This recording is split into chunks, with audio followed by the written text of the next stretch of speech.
Bon matin, donc je fais du soutien visuel comme ça. J'ai expliqué des procédures qu'on appelle l'appel de l'offre. Donc, c'est dès le premier instant, on va appeler ça comme ça pour que tu t'en souviennes pour ceux qui sont plus auditifs.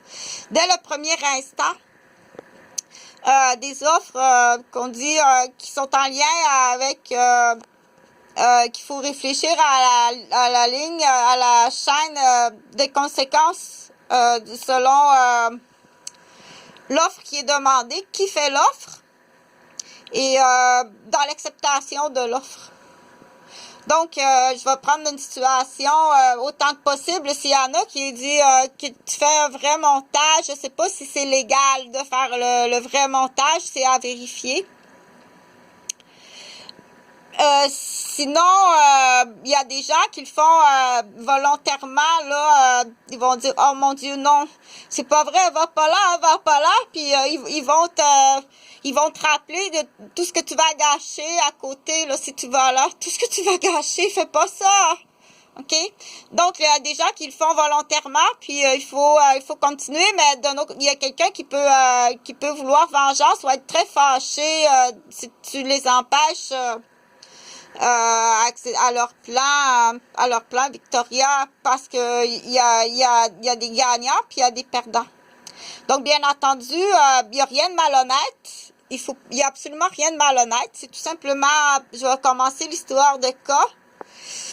Ça se fait au travail, donc c'est, on va dire, c'est le gardien de sécurité d'un immeuble. Qui est en réalité, c'est un homme retraité du Québec.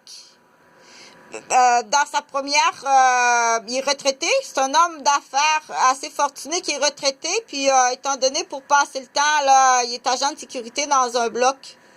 Ben, c'est lui, c'est ce qu'il dit. Donc, pour passer le temps. Donc, il fait une offre à une secrétaire qui travaille. Tiens, je vais prendre l'exemple. Il fait l'offre à une secrétaire là qui travaille dans un centre de lunettes, de monture de vente de lunettes, puis d'examen de lunettes. Donc là, il fait l'offre d'aller prendre rapidement là une très très belle journée. Ça se fait rapidement, prendre le train, monter à Charlevoix, aller dîner, aller au casino, aller à l'hôtel, puis on fait ça très rapidement, en une journée, une super belle journée, on s'aime, ça se peut pas, si ça tente, on y va, donc l'offre est faite. Elle part avec l'homme qui a quand même 66 ans, qui travaille pour son plaisir, là, qui est agent de sécurité pour son plaisir dans un immeuble. Mais est assez fortuné. Je sais pas qu'est-ce qu'il a fait comme fortune avant. Donc, ils partent ensemble. Ils vont manger, ils vont au casino. Il y a des frais que madame, là, ça, je sais pas. Là, qui paye tout est payé. Donc, ils vont à l'hôtel. Et rendu à l'hôtel, l'homme, il va demander, bien entendu, à la femme, il va lui dire, tu vas te mettre un tampon, mets-toi un tampon vaginal parce que ça va sentir. Mets-toi un tampon jumbo parce que c'est sûr que moi, ça sent plus fort, ça va sentir trop fort donc, mais de toute façon, elle procède pas mal tout le temps à ça, la douche vaginale, parce que ça doit pas sentir, hein. Le tampon, tout ça. Fait qu'il peut avoir des nouveaux produits de toilettage, là, dans le fond. Donc, au retour à la maison, là, ici, ils vont revenir en train.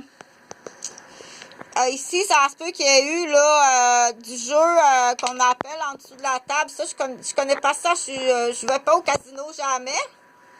C'est pas moi. Si ça se peut qu'il y ait eu des identités clonées. Je suis jamais allée au casino. Une fois à Charlevoix avec les Gauvins, mais j'ai pas joué. J'aime pas ça. Donc, dans l'histoire, là, elle retourne à la maison avec sa douche vaginale, son gros tampon, puis sa grosse serviette sanitaire.